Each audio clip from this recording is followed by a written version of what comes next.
A turn of events at the Nottingham maternity units. Once deemed inadequate, they now find themselves on the path to recovery. But what does this mean for the families affected? Nottingham University Hospital's NHS Trust, once under the microscope for a series of failings leading to the tragic loss and injury of several infants, has been given a slightly improved rating by the Care Quality Commission. Following a surprise 2-day inspection, the once inadequate rating has now been upgraded to requires improvement. However, is this enough to restore the trust? For parents like Dr. Hawkins and Sarah, who tragically lost their daughter Harriet due to these failings, the new rating is a step forward. But there's a lot more ground to cover. It is progress, but our concerns are it's really the bare minimum the public should expect. Bereaved families emphasize that requires improvement does not equate to safe. The journey towards restoring trust and ensuring safety is far from over.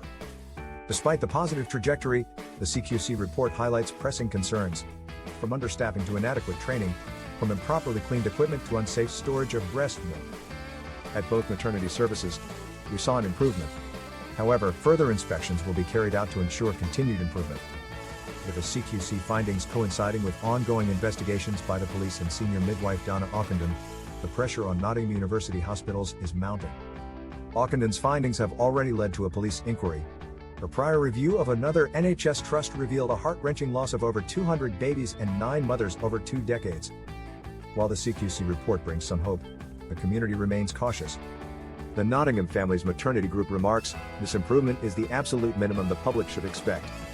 I hope the report provides confidence to local mothers and families. We need to do more to rebuild trust within our community." As the largest review of its kind in the UK unfolds, all eyes remain on Nottingham University hospitals. The journey to regain trust, improve safety, and ensure that such tragedies never recur is a long one. For more updates on this story and more, subscribe to our channel.